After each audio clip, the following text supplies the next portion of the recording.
For the first two games, we got the Houston Rockets visiting the reigning champs OKC Thunder, and then after that, the 10:30 p.m. Eastern Time game is the Golden State Warriors visiting the Los Angeles Lakers. With that game, I'm pretty sure they wanted to see Bron and Luka and all that stuff. Bron's not going to be there; he's going to be injured for like about a month, maybe a month and a half, depending on how the recovery process goes. I think it was. He's got sciatica now too. That's a whole other thing going on. I think it was just old age, honestly. Sciatica, and yeah. Well, regardless, like you said, I mean, that's a matchup the NBA always features. Of course, they're always going to put, Saturday night games. yeah, of course. They're always going to put the face of the league on the first game, and then the champs in the first night as well. So, just sticking with the Houston Rockets and OKC Thunder, how do you think that game's going to play out? I think OKC is going to show out. Houston, obviously, I know you were high on them. We spoke about it before. But, and I'm not, that's not that I'm not in comparison to where they were last year. Obviously, having Kevin Durant's going to make a huge difference.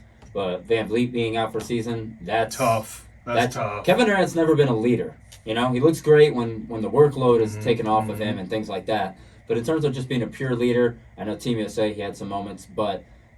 Did he? Yeah. Did he? Yeah, exactly. He just came off the bench and started showing up. Yeah. You just pull up threes on I don't know about leadership. He's a great basketball player. He's one of my favorite basketball players. But as a leader? No, exactly. He has never taken a team to another level. No. But either way, I think regardless of that, this is a team that's not really going to be in a situation to gel right out the gate. Yeah. And I think that's fine. I don't really care what they look like in the first month. It's more how they transition into, the Christmas time and beyond, of course, to see what they do. So I think OKC shines. They look great because they're a team that doesn't depend on needing to hit a bunch of threes, needing to play, great shooting or anything like that. They play good defense. They roll the hoop well. And then, of course, they do hit some timely threes with some of the players as well. So coming off a championship, that building's going to be hot. Yeah, and they're going to want to showcase them their skills, their achievements, and all that. I'm pretty sure that's going to be ring night too. That's when they're going to give them the rings.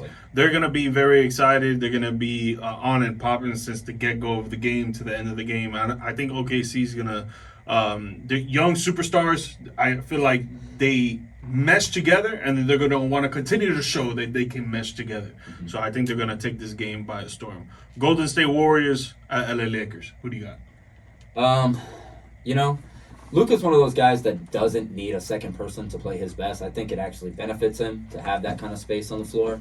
So I'm not too concerned about them in terms of one game going on, for something like this. Golden State's, they've gotten kind of old very fast. They're the oldest team, oldest starting lineup in the league. Right? I know Horford, that's still, even with that being said, they have a lot of value in their old players. Obviously, Steph, 37 years old.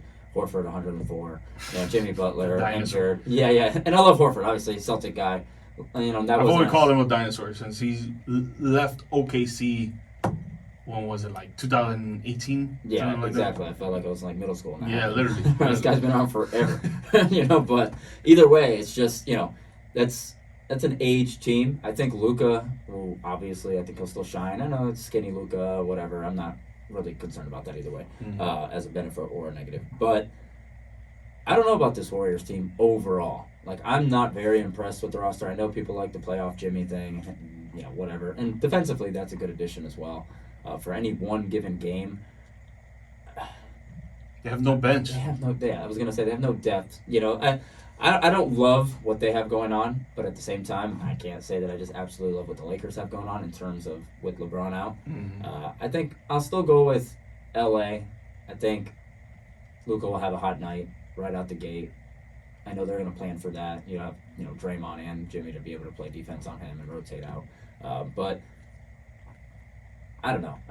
I'm not huge on the age of the Warriors. Yeah, no, I hear that, but I got to take the Warriors on this one because I just feel like that chemistry is just going to overload the Lakers. Sure. The chemistry for the Lakers, they still got to build it between Luka and DeAndre Ayton. They still got to get that mesh together. We're going to see a lot of lobs. I would say over 2.5 lobs from Luka to Ayton for sure because that pick and roll situation is going to be gross, just like how he used to do with Derek Lively.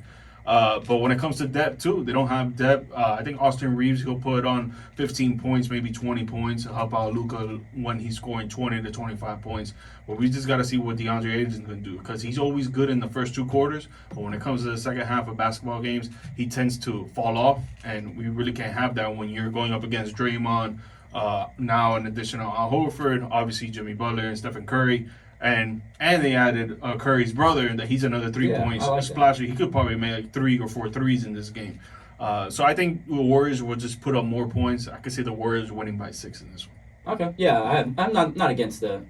I don't really care who wins the game. Yeah. In terms of who I feel is a better team long term, I think the Lakers can have a nice, cuter regular season, because you know how they are. They have these stretches where they're an amazing defensive team, and then you go, okay, well, they fall off. Hold on. Yeah, exactly. And then they fall off like they always do.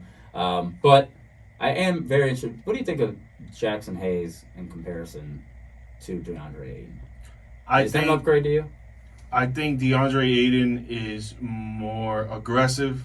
I think he can be more intelligent at times. Not saying all the time, but he could be more intelligent on the floor at times than Jackson Hayes. I think Jackson Hayes has more of an energy, so I think that's what he can bring to the table.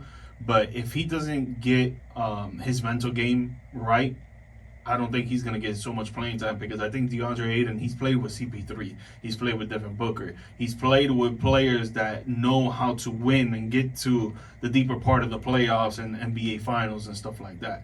Now you're playing with an intelligent LeBron James, and obviously Luka is as well. They're going to be teaching him the ropes and stuff. I think he's going to be able to shine more with these guys than he did back in the day with Devin Booker, CP3, and these other fellas. Jackson Hayes, he had his chance. Not saying that he's not going to give him more opportunity, because they obviously need a big man behind DeAndre Ayton. But if he doesn't show early that he can prove himself and be a part of this team and be a good role player for this team, I think his minutes are going to diminish, and the Lakers are going to try to look for another big man by at least a trade deadline. That's tough, too, because I loved what Jackson Hayes brought to the Pelicans when he was there. His first year of getting, a lot of minutes in that second season. I thought he was high energy, great rebounding guy. He was somebody, as a Boston fan, who we have no bigs, was somebody I was like, man, if we can steal Jackson Hayes from New Orleans, a team that's kind of reeling, all their stars are injured, I think that would be a great pickup. And now he's had that opportunity, last year. Not so great. But in general, he's still a solid player, like you mentioned. He could be a solid backup for the team. We'll see. But he probably had that effect of like, you know how some people can't play with LeBron James because of the whole spotlight? I feel like he had that effect. Yeah, because it's tough, right? Because if you're not, like you mentioned about the lobs with Ayton, right? If you're not a scoring big that can step out and hit the three, or at least be on the perimeter, maybe even at the top of the key, like Horford will be able to for Golden State, distributing and maybe come to the elbows for the three. Hayes can't do any of that, right? So rolling to the hoop and stuff, when LeBron's barreling to the hoop and passing to the corner, you're just always in the way. Exactly. And you're not. So they can't have you on the floor. They can't have him on the floor. And if you're not a rim protector too, they needed him as a rim protector going from the end of the season going into the playoffs, against Minnesota and all that.